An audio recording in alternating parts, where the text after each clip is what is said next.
तो आज हम पढ़ेंगे ट्विंकलिंग ऑफ स्टार्स। तो कल तक क्या पढ़ा था हमने? रिफ्रैक्टिव इंडेक्स क्या होता है वो हमने देखा, रिफ्रैक्टिव इंडेक्स का कैलकुलेशन कैसे होता है वो देखा, और रिफ्रैक्टिव इंडेक्स किसके ऊपर डिपेंड होता है? Velocity of light in medium.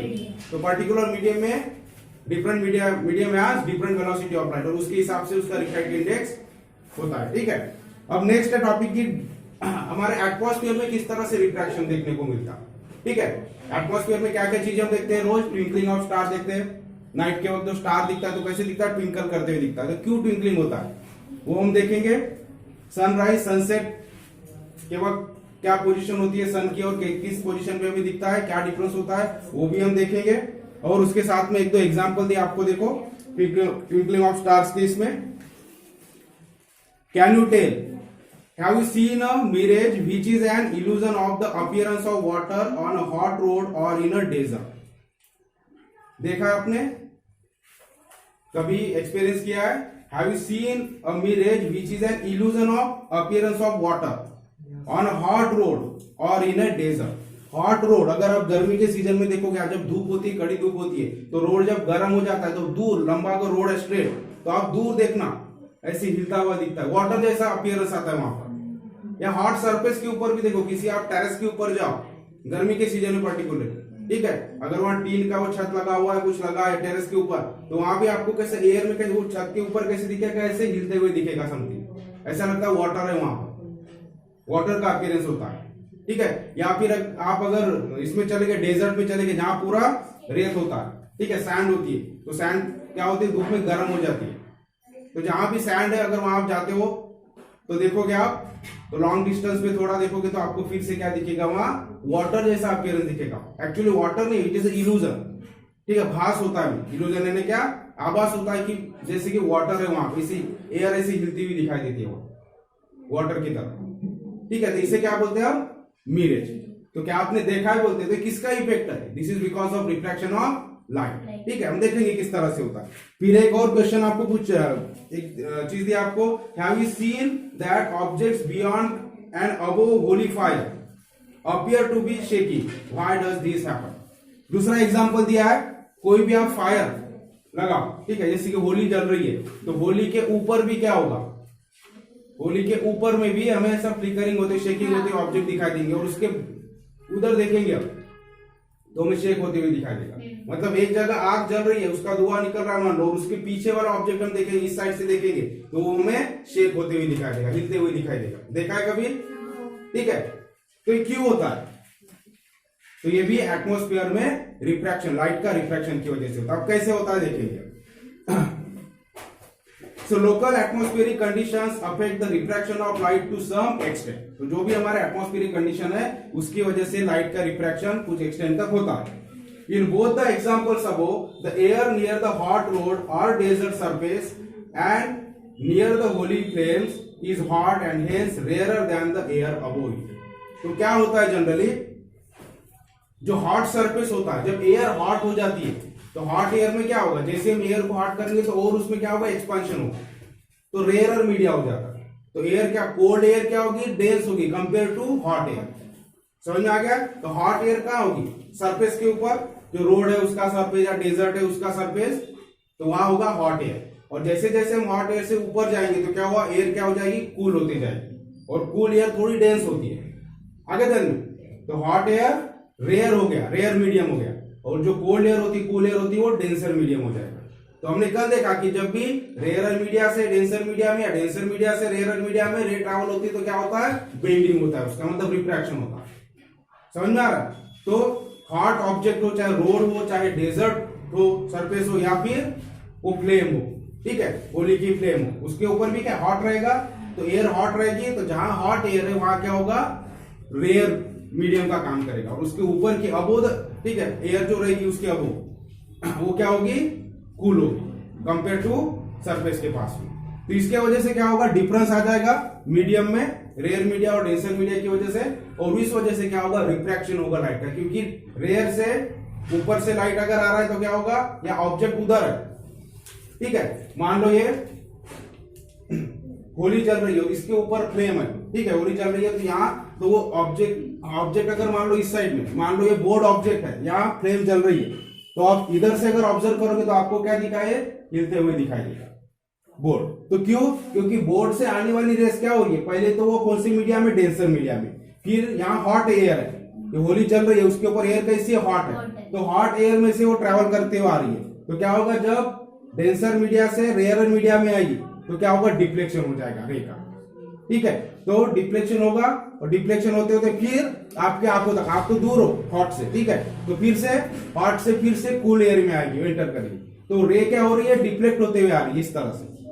तो डिफ्लेक्शन की वजह से क्या होगा, रे स्ट्रेट नहीं आ रही, यहां से रे अभी स्ट्रेट आ रही है आपकी आंखों तक, इसलिए वो मूव नहीं हो रहा। लेकिन अगर ये रे आपको ऐसे हिलते हिलते आपके आंखों तक आएगी तो क्या होगा, वो ऑब्जेक्ट भी हमें क्या दिखाई देगा, मूव होते हुए दिखाई देगा, because of continuous refraction, continue refraction होते रहेगा वेव का, ठीक है। क्योंकि धीरे धीरे अब एकदम से हॉट और एकदम से कूल हो रही क्या, नहीं, जैसे जैसे ऑब्जेक्ट की रे वो हॉट एयर के पास आएगी तो एकदम से हॉट नहीं होगा, थोड़ा थोड़ा टेम्परेचर चेंज होते जाएगा, जैसे जैसे होली के पास में आएगी रे टेम्परेचर इंक्रीज होते रहेगा, इंक्रीजिंग टेम्परेचर रहेगा, और इंक्रीजिंग टेम्परेचर की वजह से कंटिन्यू रिफ्रैक्शन होते रहेगा, एक बार हो गया ऐसे नहीं, रिफ्रैक्शन कंटिन्यू होते रहेगा, लेकिन कंटिन्यू क्या हो रही है, एयर हॉट होते जा रही, हॉट होते जा रही, फिर एक प्लेस आएगी एकदम हॉट एयर होगी और फिर इधर निकलना चालू होगी रे, तो क्या होगा, फिर कूल कूल होते आएगी थोड़ा थोड़ा हमारे आंखों तक आते तक। तो कंटिन्यूस वो ऑब्जेक्ट से लेके हमारे आंखों तक रे आने तक कंटिन्यूस रिफ्रैक्शन होते रहेगा, उसका बेंडिंग होते रहेगा, ठीक है, जिसकी वजह से क्या होगा, हॉट ऑब्जेक्ट मतलब रेयर मीडिया में जब रे आएगी तो क्या होगा, नॉर्मल से अपन क्या बोलते हैं, वो अवे जाती है, तो थोड़ा सा इधर इधर शिफ्ट होते जाएगी और फिर इधर इधर शिफ्ट होते जाएगी। तो इस तरह से झिकझैक मैनर में या वेव के मैनर में हिलती हुई वो वेव्स हमारे तक पहुंचेगी, स्ट्रेट नहीं पहुंचेगी, जिसकी वजह से क्या होगा, जो ऑब्जेक्ट है बिहाइंड द होली फ्लेम क्या होगा, हमें शेक होते हुए दिखाई, ठीक है, हिलते हुए दिखाई देगा। समझ में आ रहा है। उसी तरह से जो मिरेज फॉर्म होता है, मिरेज यानी क्या होता है एक्चुअली, जो भी ऑब्जेक्ट है जो हम दूर से देखते तो मिरेज यानी हमें ऐसे अपीयर होता है कि ऑब्जेक्ट नीचे में है, जो उसकी ओरिजिनल पोजीशन है वहां से नीचे में हमें दिखाई देता है ऑब्जेक्ट, ठीक है। अब ये कैसे होता है, ये भी हॉट एयर की वजह से होता है, तो हम डायग्राम से हम इसको एक्सप्लेन करेंगे।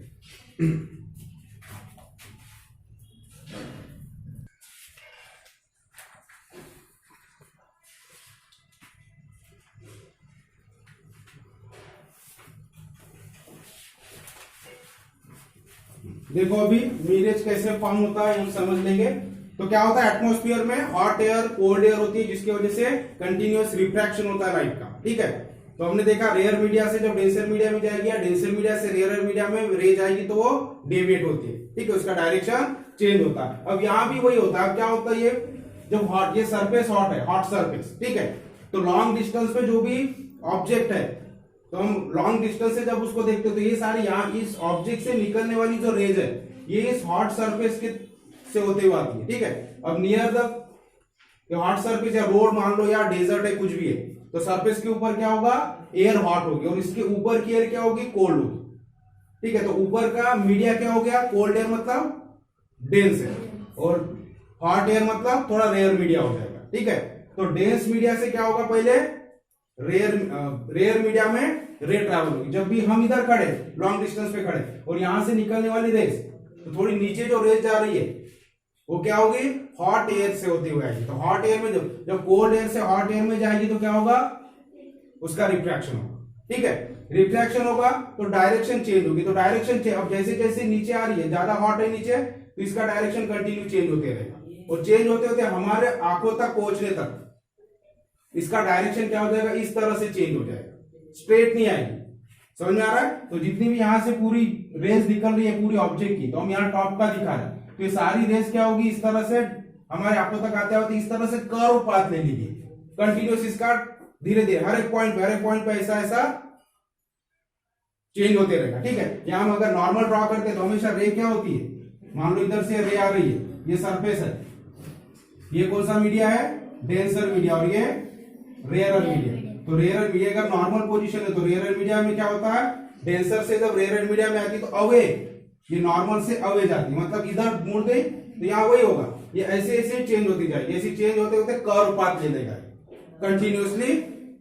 रे का डायरेक्शन क्या होगा, अवे फ्रॉम द नॉर्मल जाएगा, क्योंकि डेंसर मीडिया से रेयर मीडिया में आ रहा, तो कंटिन्यूअसली ऐसे होगा। और यहां से फिर हमारे आंखों तक जो रे आ रही है वो कैसी आ रही है, अब यहां से ऊपर थोड़ा सा कोल्ड की तरफ जाएगी, तो नॉर्मल की तरफ झुकेगी, तो इधर नॉर्मल से अवे, और जो ऊपर कोल्ड एयर की तरफ आएगी तो नॉर्मल से नॉर्मल की तरफ होना चालू हो जाएगी। तो इसके वजह से क्या होता है, कर्व पाथ हो जाता है। लेकिन कोई भी इमेज हमें कैसी दिखती है, स्ट्रेट लाइन में दिखती है। इमेज कैसी होती है, स्ट्रेट लाइन में। यहां से रेज इस तरह से आ रही है, लेकिन हमारी आंखें उसको सीधा ही देखती है। कोई भी ऑब्जेक्ट को हमारी आंखें कैसी दिखेगी, सीधा ही दिखेगी। तो हमें इमेज कहां दिखाई देगी, इसकी इसके स्ट्रेट लाइन में। तो हमारी आंखों में रेज यहां से आ रही है, तो इसकी स्ट्रेट लाइन अगर हम ड्रॉ करते हैं, अब एक्चुअल रे यहां से आ रही है और एक कर्व होते हुए हमारे आंखों तक इस तरह से पहुंची, कर्व पोजीशन में। लेकिन आंखें हमेशा कोई भी ऑब्जेक्ट को कैसे देखती है, स्ट्रेट लाइन में। तो हमें कहां दिखाई देगी, रेस कहां मीट होती है, इधर मीट होगी। तो ये ऑब्जेक्ट तो ऊपर है सरफेस के ऊपर, लेकिन हमें दिखाई देगा सरफेस के नीचे। आगे देन बिकॉज ऑफ इमेज, क्योंकि रेज उस तरह से हमारे पास पहुंच रही है। तो ये जो इस तरह से हमें इमेज दिखाई देता है ग्राउंड में, ठीक है, एक्चुअल सरफेस के ऊपर है, लेकिन उसकी ऑब्जेक्ट हमें कहां अपीयर होता है, ग्राउंड के नीचे ऐसा हमें अपीयर होता है, हमारी आंखों को दिखता है। तो this is known as mirage. इसी को क्या बोलते हैं, मिरेज बोलते हैं, ठीक है। The light rays coming from a distant object appears to be coming from the image of the object inside the ground as shown in figure. समझ में आ गया? The light rays coming from a distant object, distant object से, दूर वाले object से जो raise हमारे आंखों तक आ रही है, वो हमें कहां से आ रही है, ऐसे दिखता है कि ग्राउंड में से आ रही है, नीचे से आ रही है, ठीक है। Coming from the image of the object inside the ground as shown in figure, this is called a mirage. तो समझ में आ गया मिरेज क्या होता है। अब जो सेकंड एग्जांपल आपको पूछा था यहाँ कि ऑब्जेक्ट शेप की होती है होली के फ्लेम के ऊपर, या जो भी हॉट सरफेस है उसके बैक साइड में हम देखेंगे तो शेकिंग होता है ऑब्जेक्ट, तो वो क्यों होता है, तो उसका आंसर क्या है, in the second example the direction of light rays coming from object beyond the Holi fire changes due to changing refractive index above the fire, thus the object appears to be moving।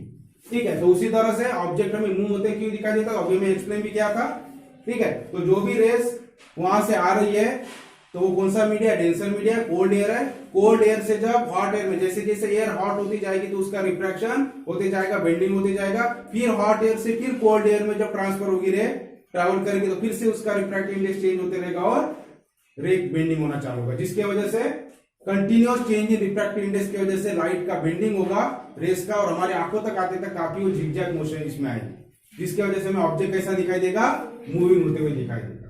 तो समझ में आ गया दोनों। अब इसके अलावा और क्या होता है एटमॉस्फेरिक, इसमें एटमॉस्फेयर में क्या क्या और चीजें होती है जो रिफ्रैक्शन से रिलेटेड है, तो हम देखेंगे। Effect of atmospheric conditions on refraction of light can be seen in the twinkling of star also, ठीक है। तो ट्विंकलिंग ऑफ स्टार भी होता है, तो this is because of refraction, ठीक है। रिफ्रैक्शन ऑफ लाइट की वजह से हमें ट्विंकलिंग ऑफ स्टार भी दिखाई देता है। Stars are safe luminous and can be seen at night in the absence of sunlight. तो कब दिखते हैं हमें स्टार्स, एब्सेंस ऑफ सनलाइट में, रात में, नाइट में हम देख सकते हैं, ठीक है। They appear to be the point sources because of their being at a very large distance from अस।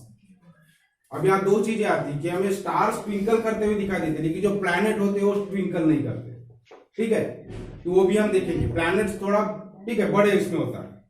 जो बड़ा स्टार हमें दिखता है ना, it is not a star. आप देखोगे नाइट में आपको एक स्टार, दो स्टार दिखेंगे, एक काफी बड़ा दिखता है, ठीक है। मराठी में त्याला आपण शुक्र तारा म्हणतो, एक्चुअली इट इज शुक्र ग्रह है, it is not Tara, not star, ठीक है। लेकिन सन की रेज उसके ऊपर आती है, और जैसे मून के ऊपर, moon is not a star, लेकिन फिर भी हमें रात में चमकता हुआ दिखाई देता है, क्यों, क्योंकि सन की रेज वहां आके वहां से रिफ्लेक्ट होकर हम तक पहुंच रही है।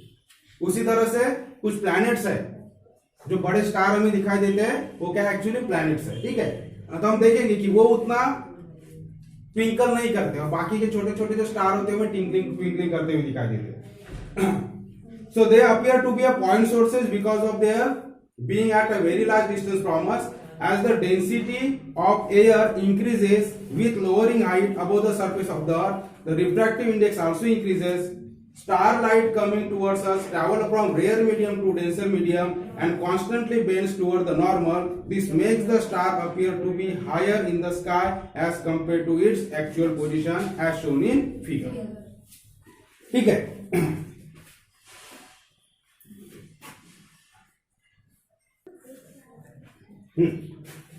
अभी हम देखेंगे स्टार की पोजीशन जो हमें दिखती है वो एक्चुअल पोजीशन है या अलग पोजीशन है, ठीक है। अब देखो ये स्टार है मान लो, और ये हम, ठीक है, कोई ऑब्जर्वर है स्टार को ऑब्जर्व करने वाला, तो क्या होगा, लॉन्ग डिस्टेंस पे, बहुत ज्यादा डिस्टेंस पे, और जैसे जैसे ऊपर से नीचे आएंगे ये डिस्टेंस डिक्रीज होगा, तो क्या होगा, जैसे जैसे अर्थ के सरफेस पे आएंगे तो ये मीडिया क्या होगा, डेंसर होते जाएगा। ठीक है, इधर रेयर मीडियम और इधर डेंसर मीडियम। तो रेयर मीडिया से क्या हो, कंटिन्यूअस डेंसर मीडिया, कंटिन्यू, ऐसा नहीं कि ऊपर में एकदम से चेंज हो रहा है, धीरे धीरे चेंज होते हैं आगे दिन में। तो ये बहुत इनफाइनाइट डिस्टेंस पे स्टार है और वहां से वो रे ट्रैवल होकर हम तक पहुंचेगी। ठीक है, इनफाइनाइट डिस्टेंस, बहुत ज्यादा डिस्टेंस है। अब ये जब अर्थ के एटमॉस्फेयर से बाहर निकल जाएंगे तो वहां तो एयर भी नहीं है, नथिंग, कुछ भी नहीं है स्पेस में। ठीक है, तो क्या होगा, एयर भी नहीं है वहां, तो उसकी वजह से वहां कुछ अलग रेयर मीडिया हो जाएगा। और उसके बाद में जब एटमॉस्फेयर में एंटर करेगा तो डेंसर हो, जैसे जैसे अर्थ के सरफेस के पास से रे आती जाएगी तो और डेंस मीडिया होते जाएगा। बहुत ज्यादा गैसेस है, फिर धूल है, ठीक है, टेम्परेचर वगैरह जो कुछ भी है, तो सारा फैक्टर्स यहाँ आ जाते हैं, जिसके वजह से जैसे जैसे ये होगा तो क्या होगा, रिफ्रैक्टिव इंडेक्स क्या होगा, जैसे जैसे डेंसर मीडिया में आएगा तो रिफ्रैक्टिव इंडेक्स इंक्रीज होते जाएगा कंटिन्यूअसली। तो देखो, इंक्रीजिंग रिफ्रैक्टिव इंडेक्स।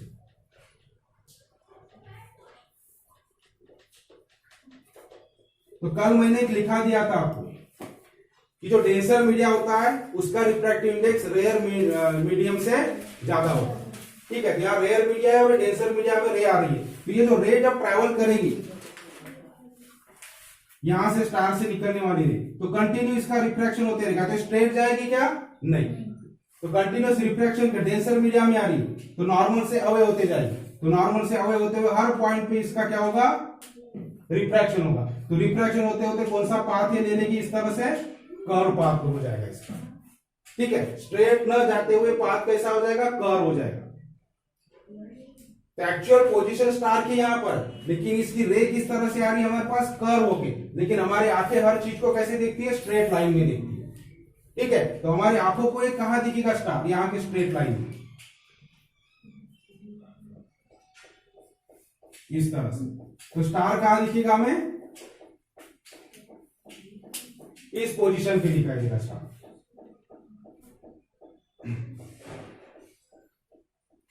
इस तरह से। तो एक्चुअल पोजीशन स्टार की है, लेकिन हमें दिखाई दे रहा है इस पोजीशन पे, इसे क्या बोलेंगे हम, अपैरेंट पोजीशन ऑफ स्टार। समझ में आ गया, ये क्यों होता है, बिकॉज ऑफ कंटिन्यूअस रिफ्रैक्शन, क्योंकि जब लाइट रे स्टार से यहां तक पहुंचेगी अर्थ के सरफेस के ऊपर, तो क्या होगा, रेयर मीडिया से डेंसर मीडिया में आ रहा है, और डेंसर मीडिया कंटिन्यू बढ़ते जा रहा है, तो रिफ्रैक्टिव इंडेक्स कंटिन्यू बढ़ते जा रहा है, तो जैसे जैसे रिफ्रैक्टिव इंडेक्स बढ़ेगा, ठीक है, क्या होगा, रिफ्रैक्टिव इंडेक्स ज्यादा होता है तो क्या होता है, कल एक और पॉइंट लिखा के दिया था कि जब भी रेयर मीडिया से डेंसर मीडिया में रे ट्रैवल करेगी तो किधर उसका बेंडिंग ज्यादा होगा, नॉर्मल की तरफ, और जब डेंसर मीडिया से रेयर मीडिया की तरफ जाएगी रे तो किधर उसका बेंडिंग होगा, अवे फ्रॉम द नॉर्मल। ठीक है, तो इस तरह से ये इधर इधर कर्व होते जाएगा। ठीक है, तो कर्व पाथ से आएगी रे, लेकिन हमारी आंखें हमेशा इमेज को स्ट्रेट लाइन में देखती है, तो अगर यहां से स्ट्रेट लाइन ड्रॉ करेगा तो यहां में इसकी पोजीशन यहां मिलेगी। तो जो भी स्टार हम देख रहे हैं, ठीक है, इवन सन भी जब हम देखते हैं मॉर्निंग और इवनिंग में, ठीक है, तो सन की भी पोजीशन एग्जैक्ट नहीं है आगे दिन में, तो सन भी थोड़ा नीचे होता है तो वो पहले ऊपर दिखाई देता है, मतलब सनराइज के पहले सनराइज हो जाता है। एक्चुअल सनराइज हुआ नहीं है अभी, लेकिन पहले हमें सनराइज हुआ दिखाई देता है, वो भी हम देखेंगे। उसी तरह से सनसेट हो जाता है फिर भी हमें सनसेट हुआ दिखाई नहीं देता, लेट होता है, क्योंकि इस पोजीशन के, अपैरेंट पोजीशन की वजह से एक्चुअल। ठीक है, तो रिफ्रैक्शन होता है। तो देखो वहां वही दिया है, as the density of the air increases with lowering height, तो जैसे जैसे हाइट कम होती जाएगी अर्थ के सरफेस की तरफ हम आएंगे तो डेंसिटी क्या होती है, एयर की इंक्रीज होती जाती है, जिसकी वजह से रिफ्रैक्टिव इंडेक्स क्या होगा, इंक्रीज होते जाएगा। और due to increasing refractive index continuous क्या होगा, लाइट का बेंडिंग होगा, राइट रे जो स्टार से आ रही है वो बेंड होती जाएगी और ये कर्व पाथ से हमारे आंखों तक आएगी, इसलिए हमारी आंखें उसको स्ट्रेट लाइन में यहां दिखेगी उस ऑब्जेक्ट को या स्टार। ठीक है, the apparent position of the star keeps changing a bit. ठीक है, और ये अपैरेंट पोजीशन थोड़ा थोड़ा चेंज होते रहता है। दूसरा और क्या फैक्टर है, ट्विंकलिंग क्यों होता है स्टार, और ट्विंकलिंग क्यों होगा, कोई भी चीज हमको ऐसी लुक क्या बोलते उसको, क्या बोलते हैं, तारे लुक नहीं है ना, टिमटिमाना तारा, क्यों होता है वो? तो ये स्टार क्यों होता है? क्योंकि ये लॉन्ग डिस्टेंस से ट्रैवल कर रहे हैं और एटमॉस्फेयर में बहुत कुछ है। टेम्परेचर एक फैक्टर है, low temperature high temperature change होते जा रहा है। साथ में एयर सेम है क्या हर जगह? कहीं ज्यादा एयर का प्रेशर ज्यादा है, ठीक है, एयर कहीं ज्यादा स्पीड है, एयर से बह रही है, कहीं लो स्पीड से बह रही है। तो इतना लॉन्ग डिस्टेंस से जो ट्रैवल करता है, बहुत सारे फैक्टर्स है जो इस रे को क्या कर रहे हैं, अफेक्ट कर रहे हैं, हमारे आंखों तक पहुंच रहे हैं। तो कभी कभी क्या होता है, अगर ज्यादा डिस्टर्बेंस नहीं है तो थोड़ी देर के लिए ज्यादा लाइट हमारे आंखों तक आएगी। डिस्टर्बेंस थोड़ा बढ़ गया क्योंकि बहुत लॉन्ग डिस्टेंस से रे आ रही है, बहुत सारे फैक्टर है, अर्थ का एटमॉस्फेयर इतना बड़ा है, वहां से ट्रैवल होके आ रही है, तो क्या होगा, कंटिन्यूअसली रिफ्लेक्शन हो रहा है। साथ में क्या हो रहा है, कंटिन्यूअसली चेंजिंग एटमॉस्फेयर है, कहीं हवा ज्यादा है, कहीं हवा कम है, एयर कम है, कहीं टेम्परेचर कम ज्यादा हो रहा है, बहुत सारे फैक्टर्स है। तो जिसकी वजह से क्या होगा, ये जो लाइट हमारे तक पहुंच रहा है कंटिन्यूअसली एक ही इंटेंसिटी का नहीं होगा, उसकी इंटेंसिटी क्या होगी, कम ज्यादा होती रहेगी। और बिकॉज ऑफ दिस इंटेंसिटी जो कम ज्यादा हो रही है, because of this environmental factors, ये हमें स्टार कैसे दिखाई देते हैं, ट्विंकल करते हुए दिखा, ट्विंकलिंग ऑफ स्टार होता है।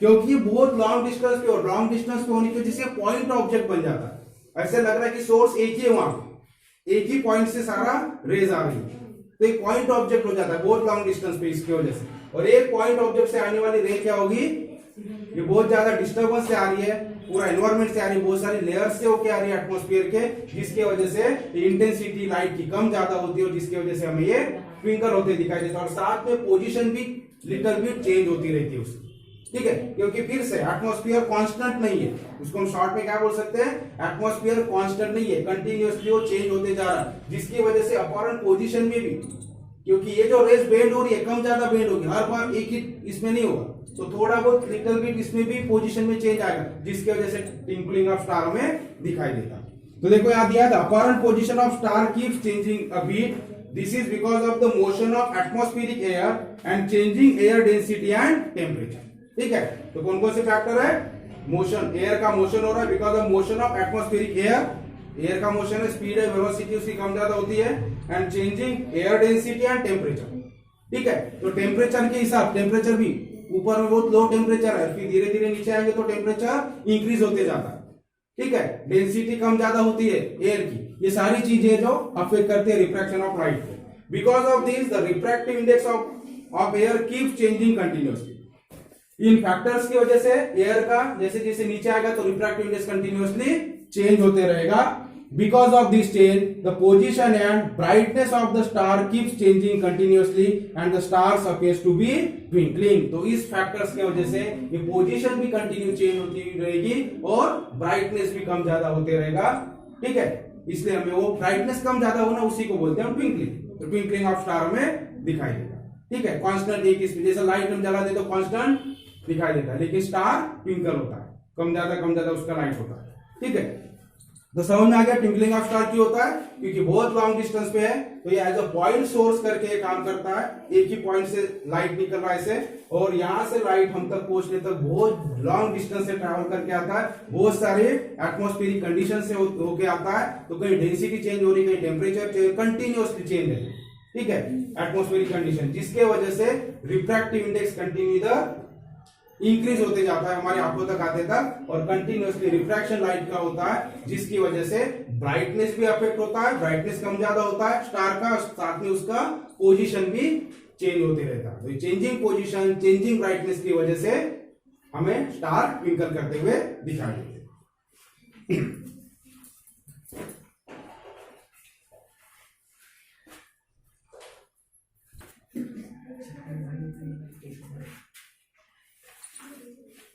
अब देखो नेक्स्ट पेज पे, पेज नंबर 77 पे आपको ऊपर में क्या दिया है, first paragraph, we do not see twinkling of planet. जैसा भी मैंने बताया कि प्लैनेट हम ट्विंकल करते हुए नहीं देखते, स्टार को ही देखते हैं, ठीक है। This is because planets are much closer to us as compare to stars. तो स्टार्स बहुत लॉन्ग डिस्टेंस पे compare to planet, planet are closer to us, ठीक है। तो क्या होगा, स्टार को हम क्या कंसिडर कर रहे हैं, एज अ पॉइंट सोर्स, एक पॉइंट से निकल रही है रेज, ऐसा सोर्स ये करेंगे, तो एक पॉइंट से निकल रही, तो जितना भी रेज आ रही है सारा का सारा चेंज हो रहा है। लेकिन ये जो प्लैनेट है, they are bigger, they are closer than stars, जिसकी वजह से क्या होगा, they are group of point source, ठीक है। एक पॉइंट सोर्स नहीं हुआ लाइट का, इसको हम एक ही पॉइंट मान ले, एक पॉइंट है लाइट का सोर्स है, लेकिन प्लैनेट है ना it is a group of source, ठीक है, जो पॉइंट के सोर्स के ग्रुप माने, बहुत सारे पॉइंट्स मिलके एक ग्रुप जो बोलेंगे उसको हम प्लैनेट बोलेंगे। they therefore do not appear as a point sources but appear as a collection of point sources। आगे ध्यान में, स्टार को हम एक सिंगल पॉइंट सोर्स मानेंगे, लेकिन जो प्लैनेट्स होते हैं they are group of point sources, ठीक है, बहुत सारे पॉइंट्स मिला के वहां से रेज निकल रही, ये मानेंगे हम। तो इसके वजह से क्या होगा, अगर मान लो एक पॉइंट से निकलने वाली रेज डिफ्लेक्ट भी हो रही तो दूसरा उसको मैच कर लेता। आगे ध्यान में, अगर एक ही पॉइंट है वो रे निकल रही और वो डिफ्लेक्ट हो रही तो डायरेक्ट हमें डिफ्लेक्शन दे, क्योंकि उसको मैच करने वाला, उसको कवर करने वाला दूसरा नहीं है। समझ में आ गया। लेकिन अगर ग्रुप ऑफ पॉइंट सोर्स है तो एक दो पॉइंट की रेज अगर डिफ्लेक्ट भी हो रही है, डिविएट भी हो रही है, तो भी बाकी के इसमें वो दिखाई नहीं देगा, क्योंकि बाकी की रेज बराबर आ रही है। फॉर एग्जाम्पल अभी जो हमारे घर में हम कौन से लाइट्स यूज कर रहे हैं, एलईडी, उसमें एक ही एलईडी होता है क्या, नहीं, it is a group of LED. एक जो बल्ब होता है उसमें 6, 9, 10, 11 ऐसे छोटे छोटे एलईडी लगे होते हैं, आपने देखा है। तो अगर उसमें से एक बंद भी हो गया तो क्या लाइट आपको कम ज्यादा दिखाई देता है, नहीं, कोई फर्क पड़ रहा है, नहीं पड़ रहा। एक दो उसमें से काम नहीं भी कर रहे तो भी लाइट दे रहा है आपको, सेम थिंग यहां होती है। आगे ध्यान में, अगर सिंगल आप एक बल्ब ले रहे जिसमें वो टंगस्टन लगा रहता, फिलामेंट लगा रहता है, वो एक ही है, उसमें it is not group of point sources या लाइट का सोर्स एक ही है, तो वो अगर बंद हो गया तो पूरा अंधेरा हो जाएगा। लेकिन अभी जो एलईडी बल्ब हम यूज कर रहे हैं उसमें क्या होता है, छोटे छोटे 9-10 बल्ब लगे होते हैं, वो पूरे छोटे छोटे बल्ब मिला के ऊपर लाइट दे रहा है। समझ में आ रहा है डिफरेंस। तो उसमें से एक दो छोटे लाइट बंद भी हो गए तो क्या पूरा लाइट बंद हो रहा है, नहीं बंद हो रहा। समझ में आ रहा है। उसी तरह से तो ये जो पॉइंट सोर्स है, तो स्टार एक ही सोर्स है, एक पॉइंट है, वहां से जो रेज निकल रही है वो एक ही पॉइंट से निकल रही है, क्योंकि लॉन्ग डिस्टेंस पे वो छोटा है, तो पॉइंट दिखाई देता है हमें से। लेकिन कंपेयर टू दैट प्लैनेट्स क्या है, it is a group of point source. तो एक दो पॉइंट से आने वाली रेज अगर डेविएट भी हो रही है या थोड़ा बहुत उसमें डिफ्लेक्शन भी आ रहा है या ब्राइटनेस में कम ज्यादा हो रहा है तो फर्क नहीं पड़ेगा, क्योंकि बाकी पॉइंट सोर्स से आने वाली रेज क्या हो रही है उसको कवर कर रही है। समझ में आ गया। तो इसलिए वो ट्विंकलिंग नहीं दिखाई देगा हमें, स्टार प्लैनेट से आने वाले रेज में वो प्लैनेट हमें ट्विंकल होते दिखाई नहीं देंगे। तो because of changes in atmospheric refractive index, the position as well as the brightness of individual point source change, but the average position and total average brightness remains unchange and planet do not twinkle. समझ में आ गया। तो सिर्फ size की वजह से, distance की वजह से स्टार्स लॉन्ग डिस्टेंस पे तो पॉइंट सोर्स की तरह काम करते हैं, जबकि प्लैनेट क्लोजर है तो ग्रुप ऑफ पॉइंट सोर्स की तरह वहां काम होता है, जिसकी वजह से कुछ डेविएशन हो भी गया तो भी बाकी के जो रेज आ रही है उसको कवर कर लेती है। ठीक है। तो एवरेज जो लाइट हमारे पास आ रहा है वो चेंज नहीं होता। ठीक है। कुछ पॉइंट में चेंज हो भी गया तो एवरेज लाइट चेंज नहीं होगा, जिसकी वजह से ट्विंकलिंग स्टार हमें नहीं दिखाई देगा। अभी हम सनराइज और सनसेट की बात करेंगे, जैसा आपको मैंने एक्सप्लेन किया। जिस तरह से स्टार का अपरेंट पोजीशन, ठीक है, एक्चुअल पोजीशन और अपरेंट पोजीशन डिफरेंट होता है, उसी तरह से सन का भी होगा। ठीक है, क्योंकि सन भी हमसे लॉन्ग डिस्टेंस पे है।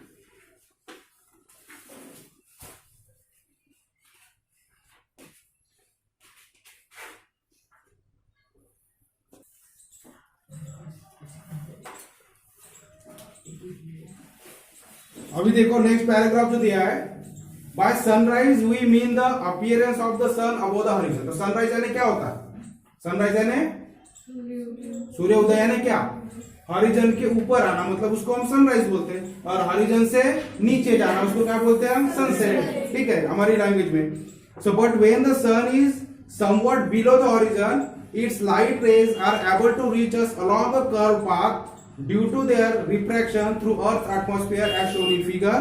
Thus we see the sun even before it emerges above the horizon. Same thing happens at the time of sunset, and we keep seeing the sun for a short while even after it goes below the horizon. लेकिन actual क्या होता है, जैसे हमने apparent position of star देखा, actual position apparent position, उसी तरह से सन के लिए भी होता है। तो एक्चुअल जो सनराइज हम देखते हैं वो सनराइज अभी हुआ नहीं है। ठीक है, अभी भी सन हॉरिजॉन के नीचे है, लेकिन अभी हमें सनराइज हुआ दिखाई देता है। तो ये क्यों होता है, देखो, तो हम अर्थ के ऊपर मान लो हमारी पोजीशन यहाँ है, हम सरफेस के ऊपर है, तो सरफेस है, हमारी हाइट तो बहुत कम है, तो सरफेस ही मान लो हम। ठीक है, और ये हमारे लिए क्या हो गया, हॉरिजॉन।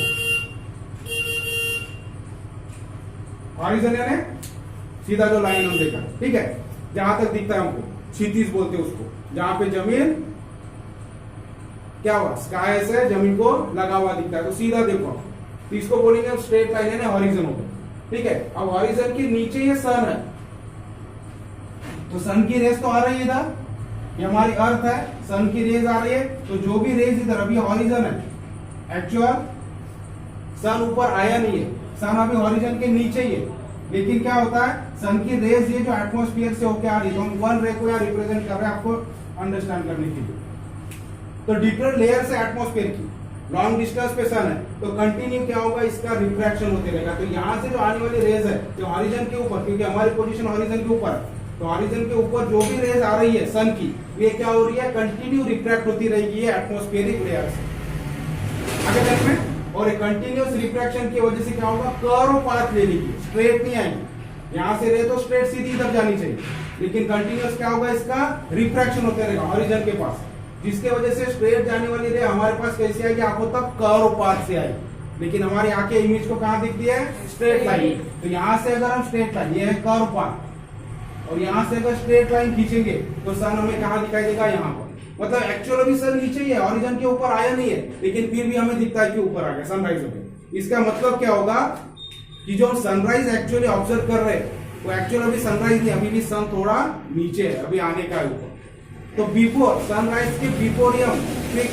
एक्चुअल टाइमिंग कितना होता है, तो 2 मिनट्स बिफोर हमें दिखता है, ये जो कैलकुलेशन आपके बुक में शायद नहीं दिया है, लेकिन ओल्ड बुक में दिया था, तो 2 मिनट्स बिफोर हम देख लेते हैं उसको, ठीक है, अभी भी 2 मिनट बाकी है उसको हॉरिजॉन के ऊपर आने की, लेकिन हम 2 मिनट पहले ही सन को हॉरिजॉन के ऊपर देख लेते, because of refraction of light, तो जो भी सन से रेज आ रही है, तो बिकॉज ऑफ कंटिन्यूअस रिफ्रैक्शन, क्योंकि ये लेयर्स कैसी है, एटमॉस्फेरिक लेयर से उसको आता है, डेंस मीडिया होते जाता है, और जैसे जैसे डेंस मीडिया होगा तो ये स्ट्रेट आने वाली रेस क्या होती है, कंटिन्यूअस रिफ्रैक्शन होता है, उसका रिफ्रैक्शन की वजह से बेंड होगी, और बेंड होके कर्व पाथ से हमारी आई तक पहुंचेगी, लेकिन हमारी आई हमेशा इमेज को स्ट्रेट लाइन में दिखती है, तो यहां से अगर स्ट्रेट लाइन ड्रॉ करेंगे तो सन ऊपर आया हुआ हमें दिखाई देगा, समझ में आ गया। एग्जाम्पल जैसे हमने कल उस दिन स्टार्टिंग में देखा था, ग्लास में हमने पेंसिल रखे, ठीक है, एक्चुअल पेंसिल कटी है क्या, नहीं, लेकिन हमें क्या दिखाई दे रही थी, जब हमने इंक्लाइन पोजीशन में रखा तो यहां से कट दिखाई दे रही थी, क्यों, पोजीशन चेंज हो गई, सेम यहां होगा, क्योंकि वाटर, पेंसिल से निकलने वाली रेज वाटर में आ रही है, वाटर से फिर ग्लास में आ रही है, और ग्लास से फिर एयर में आ रही है, फ्री मीडिया चेंज हो रहे हैं वहां पर, तो क्या हो गया, कंटिन्यूअसली क्या होगा, रिफ्रैक्शन हो रहा है, बेंड हो रहा है लाइट, तो बेंड हुआ लाइट हमारे पास पहुंच रहा है, जिसकी वजह से हमें वो एक्चुअल पेंसिल की अलग दिखाई देगी, वो पोजीशन अलग होने से हमें वो टूटी हुई दिखाई देगी पेंसिल, देखा था हमने एक्सपेरिमेंट, सेम यहां भी होता है, ये लॉन्ग डिस्टेंस पे, लॉन्ग डिस्टेंस पे होने की वजह से क्या होगा, पूरा एटमॉस्फेयर से होते हुए रेस को आना पड़ रहा है, कंटिन्यूअसली रिफ्रैक्शन हो रहा है, जिसकी वजह से कर्व पाथ से आ रहा है, इसलिए हमें उसकी इमेज क्या दिखाई देगी, यहां ऊपर दिखाई देगी। अब सेम होगा इधर सनसेट के, सेम, लेकिन यहां क्या होगा, ऑलरेडी सन नीचे जा चुका, ठीक है, ऑलरेडी सन नीचे जा चुका है, फिर भी हमें ऊपर दिखेगा 2 मिनट के लिए, समझ में आ रहा है। तो अब ये हो गया, ये ईस्ट की कंडीशन हो, सनराइज जब हुआ, अब ये ऊपर आ गया सन, अब इस तरह से जा रहा है, तो क्या होगा, ये इधर भी वैसी होगा, ये हमारा हॉरिजॉन है, अब ये सन यहां नीचे, सनसेट हो चुका, सन नीचे जा चुका हॉरिजॉन के नीचे, लेकिन फिर भी यहां से जो आने वाली रेज है, ये फिर से हमारे पास कैसे आ रही है, कर्व पाथ में आएगी, तो इसके लाइन में यहां भी सन दिखाई देगा, तो एक्चुअल सनसेट हो गया, लेकिन फिर भी सन हमें ऊपर दिख रहा है, तो हॉरिजॉन इसके इधर क्या होगा, सनराइज के वक्त, अभी सनराइज होने का है, फिर भी हमें सनराइज हो गया हुआ दिखाई देगा, और सनसेट के वक्त क्या होगा, सनसेट हो चुका है एक्चुअली, फिर भी हमें लेट, अभी भी सन ऊपर में दिखाई देगा, थोड़ी देर बाद जाएगा, तो एक्चुअल जो सनसेट हमें हो रहा है, सनसेट जो दिखाई दे रहा है वो एक्चुअल नहीं है, सनसेट हो चुका है, लेकिन अपरेंट पोजीशन की वजह से सन अभी भी हमें ऊपर दिखाई देता है। उसी तरह से सनराइज के वक्त सनराइज होने का है, लेकिन पहले ही हमें दिखाई, इधर अर्ली होता है, इधर लेट होता है, समझ में आ गया, दोनों पोजीशन सनसेट और सनराइज के वक्त क्या होता है, तो ये जो डिफरेंस होता है, तो इधर भी 2 मिनट है, इधर भी 2 मिनट, ऐसा 2 मिनट्स का यहाँ डिफरेंस होता है, ठीक है, तो 2 मिनट्स एडवांस पहले हमें सनराइज दिखाई देता है, जबकि एक्चुअल पोजीशन 2 मिनट के बाद में आया होगा। उसी तरह से सेम इधर हो गया, सनसेट के वक्त एक्चुअली सन नीचे जा चुका है हॉरिजॉन से नीचे, लेकिन हमें 2 मिनट्स के बाद में सनसेट दिखाई देगा, अभी भी वो हमें ऊपर ही दिखाई देगा। तो 2 मिनट्स का डिफरेंस होता है। तो टोटल इधर 2 मिनट एडवांस हो गया और इधर 2 मिनट डिले हो गया, तो टोटल ड्यूरेशन कितना बढ़ गया, एक डे का ड्यूरेशन एक्चुअल ड्यूरेशन से 4 मिनट ज्यादा हो जाएगा। ठीक है, सनसेट हो गया फिर भी 2 मिनट ज्यादा ही हमें सन दिख रहा है, और इधर सनराइज होने का ही है फिर भी 2 मिनट पहले ही सनराइज हो गया, तो 4 मिनट बढ़ गए दोनों साइड के 2-2 मिनट। तो डे का ड्यूरेशन क्या होता है, एक्चुअल ड्यूरेशन से 4 मिनट ज्यादा हमें होता है, because of the apparent position of sun. और क्यों हो रहा है ये, रिफ्रैक्शन की वजह से, एटमॉस्फेरिक रिफ्रैक्शन। तो एटमॉस्फेरिक रिफ्रैक्शन के हमने 3 एग्जांपल्स देखे, 4 एग्जांपल्स। मिरेज तैयार होना, ठीक है, देन ट्विंकलिंग ऑफ स्टार होना, apparent position of sun and stars, ठीक है, sunrise, delay sunrise, sunset and advance sunrise. और एक और हमने देखा जो भी हॉट ऑब्जेक्ट होता है उसमें शेकिंग करते हैं, जो ऑब्जेक्ट्स होते हैं तो फ्लेम के जो बिहाइंड जो ऑब्जेक्ट होते हैं वो हमें शेकिंग करके दिखा देते हैं। तो ये सारे एग्जांपल्स है एटमॉस्फेरिक रिफ्रैक्शन, ठीक है। तो आपके सारी चीजें आपको जो प्रिंटेड नोट्स है उसमें लिखा के दिया है क्वेश्चन आंसर के फॉर्म में। Twinkling of star, early sunrise, delayed sunset, ठीक है, सबको जो मिरेज वगैरह फॉर्मेशन कैसे होता है